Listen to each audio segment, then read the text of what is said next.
जय हिंद एवरीवन। ये न्यूज़ आप सभी तक पहुंच चुकी होगी कि आपका एग्ज़ाम पोस्टपोन्ड कर दिया गया है और अभी भी कुछ बच्चे थोड़ा सोच रहे हैं कि क्या ये कंफर्म न्यूज़ है या फिर कुछ फेक न्यूज़ है।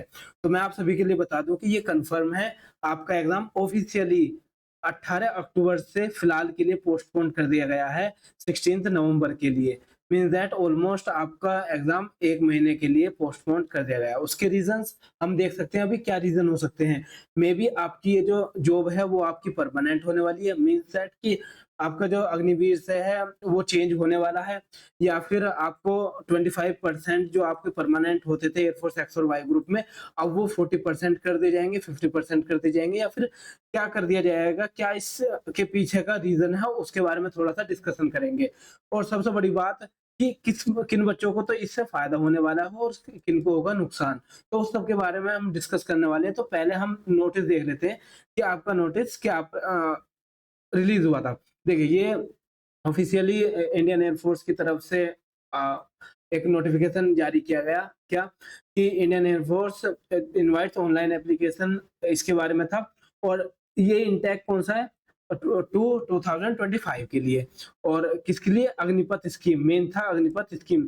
मेबी भगवान से आप प्रेयर कर सकते हैं या फिर ऐसा हो सकता है कि आपका ये आगे से लिखा हुआ ना आए कि अग्निपथ स्कीम, मेबी ये परमानेंट जॉब हो सकती है। तो उसके बारे में भी हम डिस्कस करेंगे और इस तरीके से होता हुआ ये आपके पास मेन ये वाला मैसेज था कि amend to read the dates of online exam as 16th November 2024 onward for 18th October 2024 onward, means that कि जो सेम प्रोसेस है ना, जो आपका 18 अक्टूबर से स्टार्ट होता वो अब 16 नवंबर को स्टार्ट किया जाएगा। बाकी कोई भी चेंज नहीं किया गया है, चाहे वो जो भी एग्ज़ाम जितने भी आपके फॉर्म फिल हुए थे, वो सब सेम रहेंगे, शेड्यूल सेम रहेगा, बाकी सारी चीज़ें सेम रहेंगी, बस आपका एग्ज़ाम की डेट पोस्टपोन कर दी गई है, वो भी 18 अक्टूबर से 16 नवंबर तक।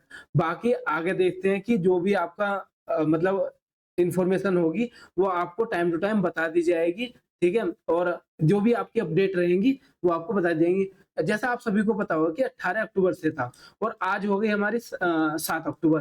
तो मैंने भी आपको प्रीवियस वीडियो बना के बताया था कि आपका जो एडमिट कार्ड है या फिर सिटी नेम है वो 5 अक्टूबर से 8 अक्टूबर के बीच में देखने को मिल जाएगी। तो आज आपकी डेट सिटी और डेट आ जाती कि आपका किस शिफ्ट में और किस सिटी में आपका एग्ज़ाम है। बट उसकी जगह पर ये वाला नोटिफ़िकेशन आ गया। अब मैं बात करता हूँ कि किसका फ़ायदा होगा या फिर किसका नुकसान है। देखिए बच्चों, नुकसान तो किसी का नहीं है।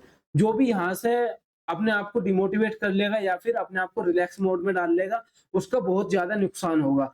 मतलब जो केयरलेस हो जाएँगे, जो अब तक बहुत अच्छे तरीके से पढ़ रहे थे, बिल्कुल जो जिनकी स्टडी बिल्कुल पीक पर थी, उन यदि वो थोड़े से भी नीचे झुके या फिर उन्होंने अपना आल्कस को आगे ले आए, केयरलेस को, तो ये मानिए उनका नुकसान होने वाला है और बहुत बड़ा नुकसान होगा कि जहाँ वो अब एग्ज़ाम निकाल सकते थे, कि वो अब फेल भी हो सकते हैं बस एक ही तरीके से, और वो है उनकी केयरलेसनेस। मीन्स दैट कि वो केयरलेसनेस दिखाएँगे कि अब नहीं पढ़ते, थोड़ा-सा टाइम मिल गया, आगे पढ़ लेंगे, तो उनका रिज़ल्ट फेल भी हो सकता है। लेकिन फ़ायदा किसका होगा? फ़ायदा उन बच्चों का है, जैसे आप सभी को पता होगा कि कितने 2 से 3 महीने ही तो मिले थे आपकी पढ़ाई के लिए।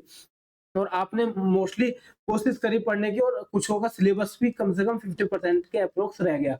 अब उनके लिए बहुत अच्छा चांस है कि अब वो अपना कंप्लीट सिलेबस रिवाइज़ कर सकते हैं, प्रैक्टिस कर सकते हैं और जहाँ-जहाँ उनके वीक पॉइंट थे, वहाँ-वहाँ वो अब वर्क कर सकते हैं आसानी से। और इनमें से जो बच्चे फेल भी हो सकते थे, अब वो पास भी हो सकते हैं, कट ऑफ को क्वालीफाई कर सकते हैं और सिलेक्शन ले सकते हैं। तो इतनी बात आई समझ में? नुकसान किसका होगा? जो यहाँ से अपने आप को नीचे ले जाएगा, जो अपने आप पर ध्यान नहीं देगा, जो अपने कॉन्सेप्ट को क्लियर नहीं करेगा, उसका नुकसान होने वाला है। और जो जितना डेली 10 घंटे पढ़ रहा था कोई, तो अब घटाकर वो 5 घंटे कर देगा, उसका नुकसान होगा, सिंपल सी बात है। और वहीं फ़ायदा किसका होगा? जो अब 8 घंटे पढ़ पा रहा था मेहनत से, वो अब यदि 10 घंटे, 11 घंटे भी पढ़ने लगे डेली के एग्ज़ाम के लिए, उसका फ़ायदा होने वाला है, एग्ज़ाम बिल्कुल निकलेगा, वो श्योरिटी के साथ मैं कह सकता हूँ। ठीक है बच्चों, तो ये तो हुआ आपकी नोटिफ़िकेशन के लिए। अब मैं बात करता हूँ परमानेंट जॉब के लिए। जी, एक तो मैं सिर्फ़ इसे अभी सिर्फ़ इंट्रोडक्शन टाइप में ही बता रहा हूँ। बाकी इसके लिए डेडिकेटेड अलग से वीडियो लेकर आऊँगा, पूरे एक्सप्लेन करूँगा कि किस स्टेट में कि क्या सिनेरियो बन रहे हैं सरकार के या फिर कितना प्रेशर उनको फेस करना पड़ रहा है इन इलेक्शंस में। और सारा जितना भी ये रिजल्ट है, जितनी भी जिस चीज़ का भी ये असर आ रहा है, वो है आपके इलेक्शंस। जैसा आप सभी को पता होगा कि मोस्टली हरियाणा हो, बिहार हो, इनमें इलेक्शंस हो रहे हैं और आगे आने वाले टाइम में भी होंगे। और सबसे बड़े स्टेट यूपी में भी अब आपने प्रीवियस इलेक्शन में देखा होगा कि बीजेपी को जो मेन लीडिंग वो है गवर्नमेंट, और सेंट्रल में जो गवर्नमेंट है बीजेपी, उसको कितना बड़ा लॉस झेलने को मिला। तो वो किस तरीके से, और उसमें सबसे ज्यादा यूथ थी, और यूथ किसके लिए है? हमारे डिफेंस के लिए, हमारे सरकारी जॉब के लिए। तो वो नाराज है, सिंपल सी बात है, उसका प्रेशर बहुत देखने को मिल रहा है गवर्नमेंट पर, उसके इलेक्शंस पर, उसके सीट हारने पर। तो मैं एक डेडिकेटेड अलग से वीडियो लेकर आऊंगा जिसमें जहां मैं कंप्लीट आसार बता सकता हूँ कि आपकी जॉब परमानेंट भी हो सकती है। और देखो परमानेंट ऐसा भी हो सकता है कि जैसा कि यदि कोई सरकार अपने फैसले में वापस हो जाती है तो उसकी बहुत बड़ी बेइज्जती होती है, लेकिन वो दूसरा रास्ता अपनाता है उसमें सुधार करके। तो मेनली ऐसा भी हो सकता है कि 50% आपको परमानेंट कर दिया जाए, 70% परमानेंट कर दिया जाए, या फिर 40% परमानेंट कर दिया जाए। तो हम सिर्फ अभी अंदाजा लगा सकते हैं कि क्या हो सकता है, बाकी रियल तो धीरे-धीरे अपडेट होकर ही चलेगा। तो मैं यहाँ बता दूँ कि आपको ये मैं अलग से आपको समझाऊँगा, बट इतना मान लीजिए कि चांस हैं आपके परमानेंट होने के, और आपको ये जॉब 100% आगे बेनिफिट देने वाली है, चाहे वो आपको रिटायरमेंट के बाद या फिर 4 साल के बाद, 4 इयर्स, आफ्टर 4 इयर्स आपको चाहे वो जितनी भी सेंट्रल जॉब होती है, सीआईएसएफ, सीआरपीएफ वगैरह, इन सब में 10% है, और भी जॉब आपको एसआई लेवल पर मिलेंगी। तो टेंशन नहीं लेनी है, बस अभी आपको क्या वर्क करना है, मोटिवेट होकर फिर से लग जाना है। आपको यहाँ से एक भी दिन आपको वेस्ट नहीं करना, मैं इसलिए जी, एक-एक दिन आपके लिए कीमती होने वाला है। यदि ये टाइम मिला है तो इसको वरदान साबित करना, इसको अपने लिए फेलियर का रीज़न नहीं बनने देना। तो इसके लिए मैंने बात कर ली। अब मैं कुछ बच्चों के लिए डाउट की बात करने जा रहा हूँ कि जिनका सिलेबस या फिर एग्ज़ाम प्रिपरेशन क्या है? तो यहाँ से बात करते हैं हम बच्चों। बहुत सारे बच्चे होंगे जिनका ऑलमोस्ट डन था, मतलब वो 80% श्योर थे कि हाँ, अब हम 10 दिन बाद पेपर देने जाएँगे और अच्छे से दिख रहे हैं। 100% तो नहीं कह सकते क्योंकि आपको टाइम ही कम मिला था, इसमें क्या कर सकते हैं। पहले वाले बच्चों को 6 महीने एटलीस्ट मिल ही जाते थे तैयारी के लिए। आपको कितने मिले? 2 से ढाई महीने। तो 80% मैं कहूँगा। और कुछ ऐसे बच्चे थे जो सिर्फ 50% ही थोड़ा हाँ या ना में थे, यार दे सकता हूँ, नहीं दे सकता। तो इसमें क्या होगा, अब रेशो बदल जाएगा, अब रेशो बदल जाएगा। तो जब हम 16 नवंबर को बात कर रहे होंगे कि हाँ, कौन-कौन तैयार है, इससे 10 दिन पहले ही बात करते हैं 6 नवंबर को। तो 6 नवंबर को मैं आपसे बात कर रहा हूँगा, तो इसमें से आप देख पाओगे बहुत सारे बच्चे 100% श्योर होंगे कि हाँ, अब हमारा एग्ज़ाम हो जाए और हम सिलेक्शन ले सकते हैं। और बहुत कम ही बच्चे ऐसे होंगे जो इस बात को कहेंगे, यार अब मन नहीं कर रहा कि एग्ज़ाम हो या फिर अभी कैंसल हो जाए।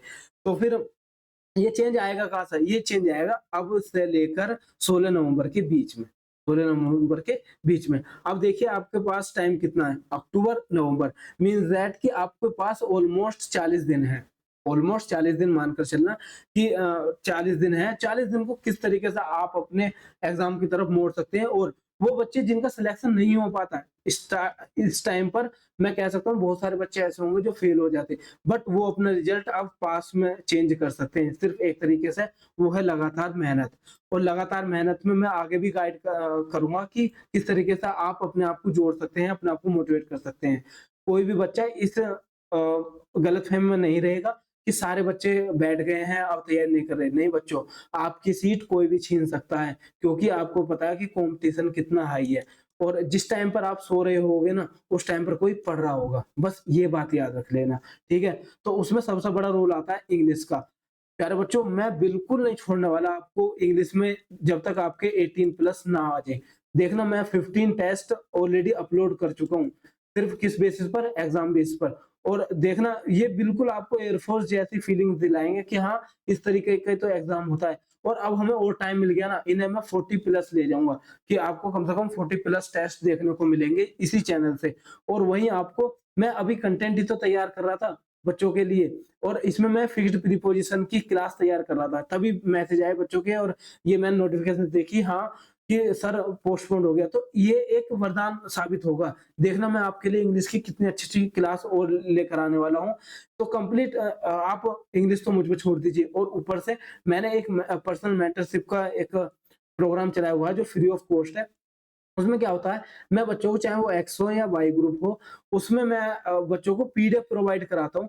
आप इस चैनल पे मैसेज करके, इस नंबर पे मैसेज करके आप मुझे बता सकते हैं, मैं आपको उस ग्रुप में ऐड कर लूँगा जहाँ आपको पीडीएफ अवेलेबल होंगी, टेस्ट अवेलेबल होंगे, सुना जाएगा, आपको मॉनिटर किया जाएगा। तो बस मेरा एक ही लक्ष्य है कि आपका सिलेक्शन हो, ठीक है? बाकी मैं आपको एक अलग से वीडियो लेकर आऊँगा जो कल आने वाली है, उसमें मैं आपको डिस्क्राइब करने वाला हूँ कि ये वीडियो किस तरीके से ये आपका जो अपॉर्च्युनिटी आई है वो किस तरीके से परमानेंट हो सकती है, और गवर्नमेंट ज़रूर इस पर ध्यान देगी, देखना।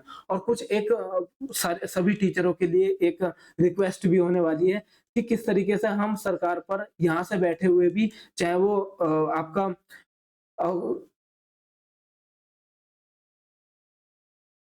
ट्यूट करके प्रेशर बनाना हो, या फिर नोटिस दे करके, हाँ, हम नोटिस भी दे सकते हैं, गवर्नमेंट में एक एप्लीकेशन लगा सकते हैं कि सर प्लीज़ इसे या तो परमानेंट कीजिए या फिर 15 प्लस 50 प्लस परमानेंट कीजिए। तो इस तरीके से मैं सभी टीचरों से रिक्वेस्ट भी करने वाला हूँ नेक्स्ट वीडियो में। तो अभी फिलहाल इन्फॉर्मेशन के लिए यही वीडियो, बाकी हम मिलते हैं अब नेक्स्ट वीडियो में, तब तक के लिए धन्यवाद। जय हिंद बच्चों।